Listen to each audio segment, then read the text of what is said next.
ನ್ಯಾಯಾಧೀಶರಿಗೆ supreme ಕೋರ್ಟ್ಗೆ ನನ್ನ ಸಾಷ್ಟಾಂಗ ನಮಸ್ಕಾರ. ಜೀವನದ ಒಂದು ಅತಿ ದೊಡ್ಡ ಸಂತೋಷವಾದಂತಹ ಒಂದು ದಿನ ಇವತ್ತು. ಇಷ್ಟು ಮಾತ್ರ ಹೇಳಿ ನೋಡಪ್ಪ, ರಾಜಕಾರಣ ನಾವು ಮಾಡ್ತಾ ಇರ್ಬೇಕಾದ್ರೆ ನಾವೆಲ್ಲ ಪ್ರತಿ ಹಂತದಲ್ಲೂ ಕೂಡ ದುಡ್ಡು ಒಂದ್ ಕಡೆ ಒಂದು ಮಾತಾಡ್ತಾರೆ. ಇದೆ ಅದೆಲ್ಲ ಫೋನ್ ಬಂದಿದೆ, ಅದೇನೋ ದುಡ್ಡು ಕೊಡ್ಬೇಕು, ಹೆಸರು ಹಾಕ್ಬಿಟ್ಟೆಲ್ಲ ಮೇಲೆಲ್ಲ ಕಳಿಸಿದ್ದಾರೆ. ನಾವು ನ್ಯಾಯಾಧೀಶರಿಗೆ ಸುಪ್ರೀಂ ಕೋರ್ಟ್ಗೆ ನನ್ನ ಸಾಷ್ಟಾಂಗ ನಮಸ್ಕಾರ.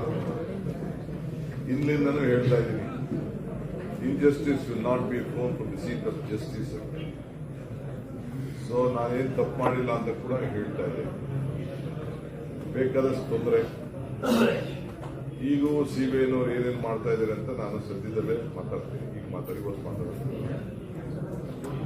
ಸೊ ಇವತ್ತು ಸುಪ್ರೀಂ ಕೋರ್ಟ್ ಅಲ್ಲಿ ನನಗೆ ದೊಡ್ಡ ರಿಲೀಫ್ ಸಿಕ್ಕಿದೆ ಅಂತ ನನಗೆ ಮಾಹಿತಿ ಬಂದಿದೆ. ಟಿವಿಯವರು, ಮೀಡಿಯಾ ಅವರೆಲ್ಲ ಅವರ ಮೆಸೇಜ್ಗಳೆಲ್ಲ ಕಳಿಸ್ತಾ ಇದ್ದಾರೆ, ರಿಪೋರ್ಟ್ಸ್ ಆಗಿದೆ. ಸೊ ಏನು ಒಂದು ನನ್ನ ಮೇಲೆ ಒಂದು ಕೇಸು ಇದ್ದು ಸುಪ್ರೀಂ ಕೋರ್ಟ್ನಲ್ಲಿ ನಾನು ಕೊಟ್ಟಿದ್ದ ನೋಟಿಸು ಮತ್ತು ಏನು ನನ್ನ ಮೇಲೆ ಏನೇನು ಕ್ರಮ ಆಗಿತ್ತು ಅದೆಲ್ಲ ತಪ್ಪು ಅನ್ನೋದು ಮಾಹಿತಿ ನನಗೆ ಫೋನಲ್ಲಿ ಬರ್ತಾ ಇದೆ. ಇನ್ನು ನಾನು ಸಂಪೂರ್ಣವಾದಂಥ ಕಾಪಿನ ಬಂದ ಮೇಲೆ ನನಗೆ ರಿಯಾಕ್ಷನ್ ಮಾಡ್ತೀನಿ. ಸೊ ನನಗೆ ಜೀವನದ ಈ ಕಷ್ಟದ ಜೀವನದ ಒಂದು ಅತಿ ದೊಡ್ಡ ಸಂತೋಷವಾದಂತಹ ಒಂದು ದಿನ ಇವತ್ತು. ಇಷ್ಟು ಮಾತ್ರ ಹೇಳಲಿಕ್ಕೆ ಬಯಸ್ತಾ ಇದ್ದೀನಿ. ನೋಡಿ ಕೆರೆ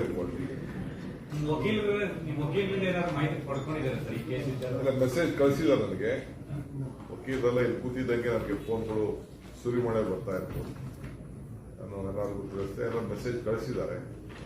ಒಂದ್ ಕಡೆ ಮನುಷ್ಯ ಅಭಿಷೇಕ್ ಸಿಂಘ್ವಿ ಇದ್ರು, ಒಂದ್ ಕಡೆ ಕಪಿಲ್ ಸಿಬಲ್ ಇದ್ರು, ಒಂದ್ ಕಡೆ ರೋತ್ಕಿ ಇದ್ರು, ಇನ್ ಕಡೆ ಸುರ್ಜಿವಾಲಾನು ಆಗ್ತಿದ್ದಂತೆ ಕೋರ್ಟಲ್ಲಿ.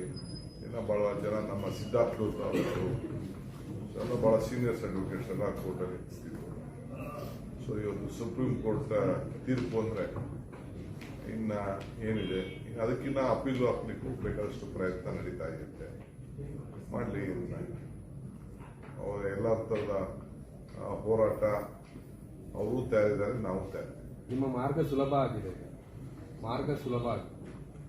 ನನಗೆ ಯಾವತ್ತೂ ನನಗೆ ಮಾರ್ಗ ಕಷ್ಟ ಅನಿಸಲಿಲ್ಲ. ನಾನು ಇಲ್ಲಿಂದ ಜೈಲಿಗೆ ಹೋಗುವ ಬಹಳ ಆತ್ಮವಿಶ್ವಾಸದಿಂದನೇ ಹೊರಗಡೆ ಹೋಗಿದ್ದೆ. ಇವತ್ತು ಹೊರಗಡೆಯಿಂದ ಕಳಿಸಿದಾರಲ್ಲ, ಇವತ್ತು ಬಹಳ ಆತ್ಮವಿಶ್ವಾಸದಿಂದ ಇದೆ. ಸರ್, ಉಳಿದ ಪ್ರಕರಣಗಳು ಇದೇ ತರ ಆಗುತ್ತೆ ಅಂತ ನಿಮಗೆ ವಿಶ್ವಾಸ ಇದೆಯಾ? ಯಾರು ಉಳಿದ ಪ್ರಕರಣ ಐಟಿ ಕೇಸ್ಗಳು ಇದೆ, ಮತ್ತೆ ಈ ಸಿಬಿಐ ಕೇಸು ಬಾಕಿ. ನಾನೀಗ ಯಾಕೆ ಅದು ಮಾತಾಡಕ್ಕೆ ಹೋಗ್ಲಿ? ಕೋರ್ಟ್ ಇರೋ ಕೇಸ್ಗಳಿಗೆಲ್ಲ ಇವತ್ತು ಬಂದಿರುವಂತಹ ಈ ತೀರ್ಪು ನಿಮಗೆ ರಾಜಕೀಯವಾಗಿ ಇನ್ನಷ್ಟು ಹೆಚ್ಚು ಶಕ್ತಿ ಕೊಡೋ ತೀರ್ಪು ಆಗುತ್ತಾ? ಅವ್ರು ನನಗೆ ಎಷ್ಟು ತೊಂದರೆ ಕೊಡಕ್ಕೆ ಪ್ರಯತ್ನ ಪಡ್ತಾರೆ, ಅಷ್ಟು ಗಟ್ಟಿಯಾಗಿ ನಾನು ರಾಜಕೀಯದಲ್ಲಿ ಬೆಳಿತೀನಿ ಅನ್ನೋ ಒಂದು ವಿಶ್ವಾಸ ನನಗಿದೆ. ಎಷ್ಟು ನನ್ನ ತೊಂದರೆ ಈಗೂ ಬೇಕಾದಷ್ಟು ನನ್ನ ಸುತ್ತಮುತ್ತಲಿರೋರಿಗೆಲ್ಲ ನಮ್ಮ ಸರ್ಕಾರ ವಿಡ್ರಾ ಮಾಡಿದ್ಮೇಲೂ ಕೂಡ ಪರ್ಮಿಷನ್ ಈಗ ಸಿಬಿಐನವರು ಮುಂದುವರಿಸ್ತಾನೆ ಇದ್ದಾರೆ. ಎಲ್ಲರೂ ನನ್ನ ಸುತ್ತಮುತ್ತಲಿರೋರಿಗೆಲ್ಲ ಹರಾಸ್ಮೆಂಟ್ ನಡೀತಾನೆ ಇದೆ. ಇಲ್ಲಿ ನಾನು ಅದನ್ನ ನನಗೆ ಗೊತ್ತಿದೆ, ನಾನು ಎಲ್ಲದಕ್ಕೂ ಸಿದ್ಧ ಇದ್ದೀನಿ. ಸರ್, ಆಗ 2019ರಲ್ಲಿ ಐಟಿ ರೈಡ್ ಆದ ಬಳಿಕ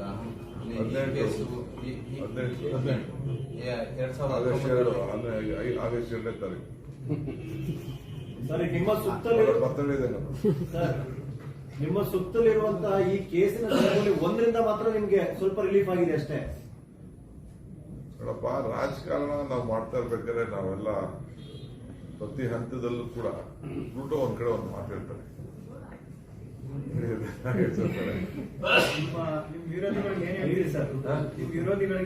ಯಾರು ವಿರೋಧಿಗಳಿಲ್ಲ, ಇವೆಲ್ಲ ಪ್ರಕೃತಿಯ ನಿಯಮ ಅಷ್ಟೇ. ಬೈದವರೆನ್ನ ಬಂಧುಗಳಿಲ್ಲ. ಎಲ್ಲ ಯಾರು ನಮ್ಗೆ ತೊಂದರೆ ಕೊಡ್ತಾರೆ ಅವರೆಲ್ಲ ನಮ್ಮನ್ನ ಶೇಪ್ ಮಾಡ್ತಾ ಇರ್ತಾರೆ. ಸರ್, ಸಿಎಂ ಹೇಳಿದಲ್ಲ, ಕಲ್ಲು ಪ್ರಕೃತಿ, ಕಡದರ ಆಕೃತಿ, ಪೂಜಿಸಿದ ಸಂಸ್ಕೃತಿ ಅಂತ ಹೇಳಿದ್ರು. ಹಂಗೆ ಗೇಟ್ ಬಿದ್ದಂಗೆಲ್ಲ. ಸರ್, ಸಿಎಂ ಕಚೇರಿ ಮತ್ತೆ ಡಿಸಿಎಂ ಕಾರ್ಯಾಲಯಕ್ಕೆ ಬಾಂಬ್ ಬೆದರಿಕೆ ಕರೆ ಬಂದಿರೋದು ನಿಜನಾ? ನಮ್ಗೆ ಮೇಲಲ್ಲಿ ಬಂದಿದೆ, ಸಿಎಂಗೂ ಮೇಲಲ್ಲಿ ಬಂದಿದೆ. ಐ ಥಿಂಕ್ ನನ್ನ ಫೋನಲ್ಲಿ ಇದೆ ಅದೆಲ್ಲ. ಫೋನ್ ಬಂದಿದೆ, ಅದೇನೋ ದುಡ್ಡು ಕೊಡ್ಬೇಕು, ಹೆಸರು ಹಾಕ್ಬಿಟ್ಟೆಲ್ಲ ಮೇಲೆಲ್ಲ ಕಳಿಸಿದ್ದಾರೆ. ನಾವು ಅದನ್ನು ನಮ್ಮ ಪೊಲೀಸ್ ಕಮಿಷನರ್ಗೆ ಕಳಿಸ್ಕೊಟ್ಟಿದ್ದೀವಿ. ಕಂಟೆಂಟ್ ಏನಿದೆ? ಅವರು ಏನೋ ಹಾಕಿದ್ದಾರೆ, ಅದೆಲ್ಲ ಮೇಲೆಲ್ಲ ಹಾಕಿದ್ದಾರೆ. ನಾನು ಪೊಲೀಸ್ ಡಿಮ್ಯಾಂಡ್ ಮಾಡಿದ್ದಾರೆ ಸರ್. ಯಾವಾಗ ಸರ್ ಬಂದಿದ್ದು? ನಿನ್ನೆ ಎಲ್ಲ ಮೊನ್ನೆ ಬಂತು, ಮೊನ್ನೆನೆ ಅಂದ್ರೆ ಲಾಸ್ಟ್ ಎಲ್ಲ ಆದ್ಮೇಲೆ ಆದ್ಮೇಲೆ ಬಂತು. ನಾವು ಅದನ್ನ ನಮ್ಮ ಪೊಲೀಸ್ ಕಮಿಷನರ್ಗೆ ಕಾನ್ಫಿಡೆನ್ಷಿಯಲ್ ಕಳಿಸ್ಬಿಟ್ಟು ನೀವು ಕೇಳ್ತಾ ಇದ್ದೀನಿ, ನಾ ಹೇಳ್ತಾನೆ ಇರ್ತೀನಿ. ದುಡ್ಡಿಗೆ ಬೆದರಿಕೆನಾ? ಏನಿತ್ತು ಸರ್ ಅದರಲ್ಲಿ? ಏನಿತ್ತು ಸರ್ ಅದರಲ್ಲಿ? ಮೇಲಲ್ಲಿ ಯಾವ ಬೆದರಿಕೆ?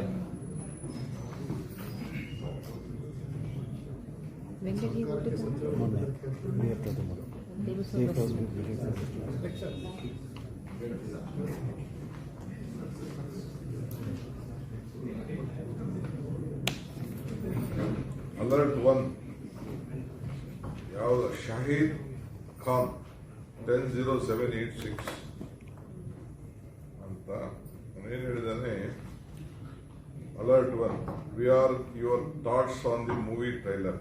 If you don't provide us $2.5 million, we will cause large explosion on buses, train, taxis, temples, hotels and public areas throughout Karnataka. Alert 2, we want to show you one more trailer. We are going to explore the next one in the Ambari Utsav bus. After the Ambari Utsav bus blast, we will raise our demands on social media and we will upload screenshots of the mail sent to you on social media. We tweet information about the next exposure. Mail ID for further communication ಅಂದ್ಬಿಟ್ಟು ಅವ್ರ ಮೇಲ್ ಐಡಿನೂ ಹಾಕ್ಬಿಟ್ಟಿದ್ದಾರೆ.